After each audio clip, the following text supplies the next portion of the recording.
Assalamualaikum warahmatullahi wabarakatuh. Saya Haidar di sini akan menyampaikan tentang suatu tradisi agama Islam. Tradisi adalah suatu kebudayaan atau suatu kebiasaan yang dilakukan secara terus-menerus dan turun-temurun dari zaman dahulu. Agama Islam yang dikenal sebagai salah satu dari 3 agama besar di dunia, itu di dalamnya memiliki banyak sekali tradisi. Sebagai contohnya adalah tradisi untuk berkurban, tradisi untuk berpuasa, tradisi untuk menunaikan zakat, dan lain sebagainya. Nah, yang saya akan bahas adalah tentang tradisi akikah. Akikah adalah suatu bentuk kegiatan yang dilakukan untuk mewujudkan rasa syukur terhadap kelahiran seorang anak dalam Islam dengan syarat dan tata cara tertentu. Nah, kalau kita menarik sejarahnya lebih jauh, akikah ini dilakukan lebih dari 1441 tahun yang lalu, waktu zaman Nabi Muhammad masih sehat walafiat. Dalam catatan sejarah, Muhammad pernah mengakikohi dirinya sendiri. Dia juga pernah mengakikohi kedua cucunya, yaitu Hasan dan Husain, cucu yang sangat dia sayangi. Kalau kita menariknya sedikit jauh lagi, akikah ini sebenarnya sudah ada sejak zaman jahiliyah, tapi dengan tata cara dan niat yang berbeda. Meskipun tujuannya yaitu sama, sebagai bukti rasa syukur. Nah, kalau kita menarik sampai ke akar asalnya ini, akar dari asal akikah ini itu berujung pada kegiatan atau ibadah yang sama yang dilakukan oleh Nabi Ibrahim SAW, yaitu kegiatan kurban. Jelasnya kita akan membahas tentang apa itu akikah. Ya, yang pertama kali dibahas adalah pengertian dari akikah. Akikah menurut perspektif agama Islam atau istilah dalam agama Islam itu berarti adalah penyembelihan hewan untuk kelahiran anak sebagai bukti rasa syukur terhadap nikmat yang diberikan oleh Allah Subhanahu wa Ta'ala. Menurut Imam Jauharil dalam kitab Tuhfatul Maudud yang dikarang oleh Imam Ibnu Qayyim, itu dikatakan bahwa akikah adalah menyembelih hewan pada hari ke-7 dan memotong rambut dari anak yang dilahirkan tersebut. Oleh karena itu, sebagian besar ulama, khususnya adalah Imam Ahmad, itu mengatakan bahwa akikah itu disamakan istilahnya dengan dzabihah dan nasikah, yang berarti sesembelihan. Bisa dikatakan juga sebagai kurban karena asal atau dasarnya itu sama, itu kurban. Yang kedua adalah hukum dan pelaksanaan dari akikah. Hukum akikah ini bersandar pada hadis yang berbunyi,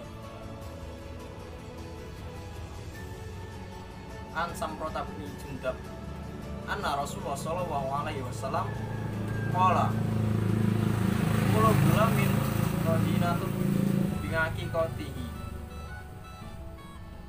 wa tutbahu anhu yaman sabi'in wa yuhlaku wa yusamma, yang berarti ini diriwayatkan dari Samrah bin Jundab katakan bahwa Rasulullah itu berkata, setiap anak yang dilahirkan itu tergadekan dengan akikah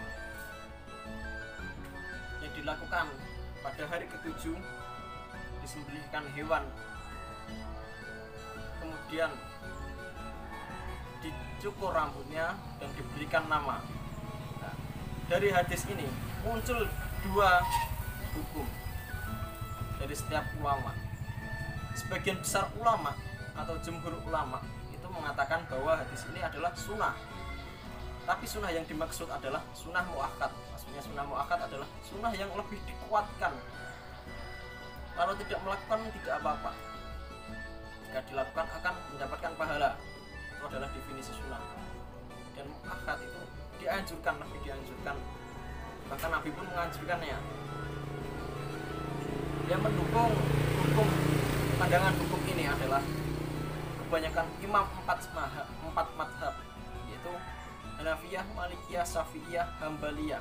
Mereka itu mendukung pandangan hukum tentang akikoh yang sunnah muakkad ini.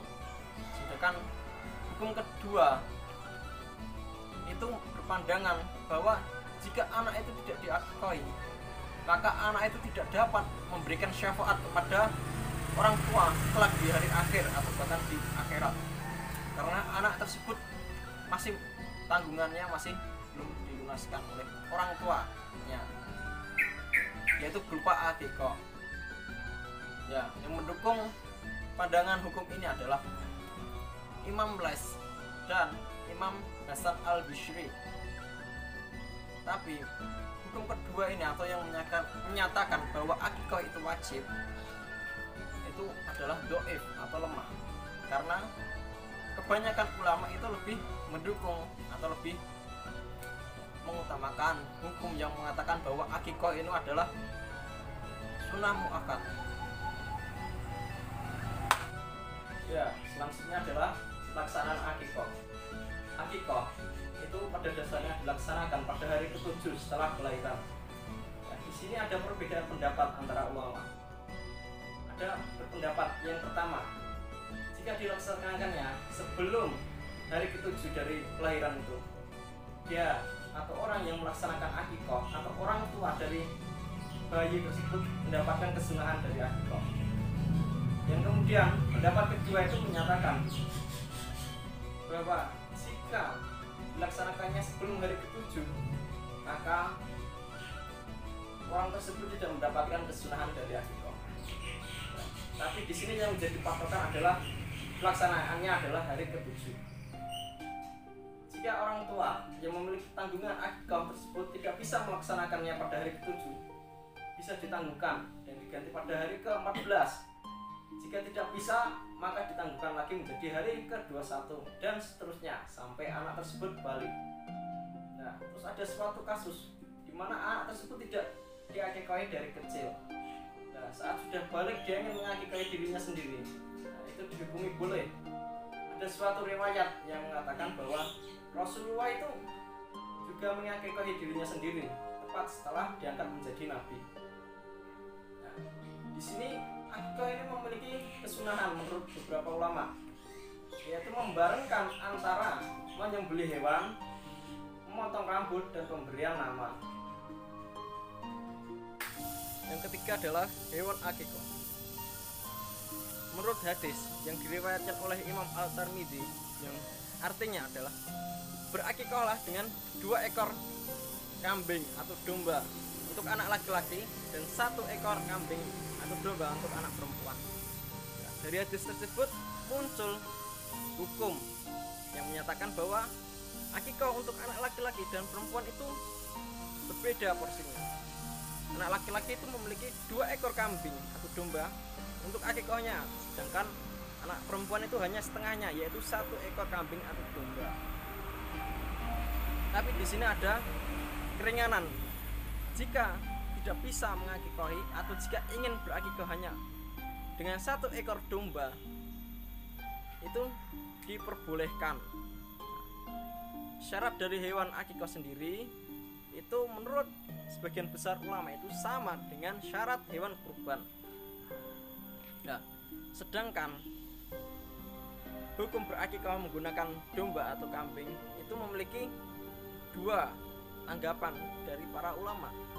Yang pertama, bahwa sebagian besar ulama itu membolehkan berakikoh dengan selain hewan domba atau kambing yang sesuai dengan hewan kurban, yaitu boleh menggunakan sapi, boleh menggunakan unta dan lain sebagainya, selama itu masih di lingkup hewan kurban. Nah, pendapat kedua ini sebagian lain ulama, yaitu itu ulama Jaziriyah itu mengatakan bahwa tidak sah jika berakikah dengan selain hewan domba atau kambing.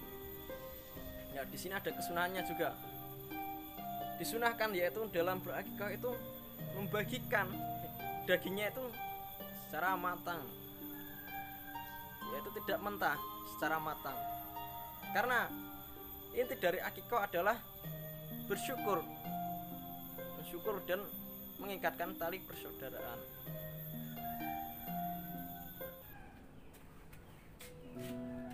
Ya. Yang keempat dan yang akan terakhir saya bahas adalah tentang hikmah berakikah. Segala sesuatu perbuatan jika itu memiliki nilai positif, maka akan mendatangkan suatu hikmah atau kebaikan pada orang yang melakukannya. Tidak terkecuali dari akikah. Akikah ini memiliki hikmah yang dapat diambil baik untuk orang yang melakukannya maupun pada sesamanya. Yang pertama adalah sebagai bukti rasa syukur kita kepada Allah atas kelahiran anak yang dinanti-nantikan.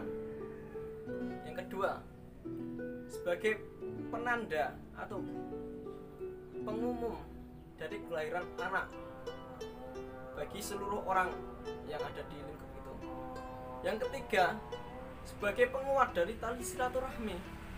Karena dengan diadakannya akikah, maka kita akan mengundang beberapa orang atau kita akan memberikan akikah itu kepada beberapa orang. Nah, dari situ diharapkan kita itu dapat mempererat tali silaturahmi antar sesama, baik dari kita kepada mereka maupun mereka kepada kita. Yang keempat dan terakhir adalah sebagai kebaikan bagi orang lain. Jika kita memberikan akikah, maka sebagian orang yang memang benar membutuhkan, maka mereka dapat merasakan yang namanya kebaikan tersebut.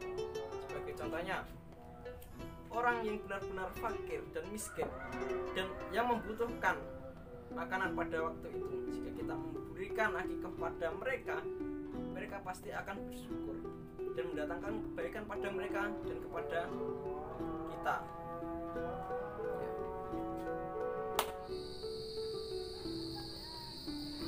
Ya, mungkin itu saja yang saya sampaikan pada video kali ini.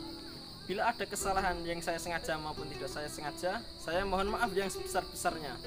Akhir kata, wassalamualaikum warahmatullahi wabarakatuh.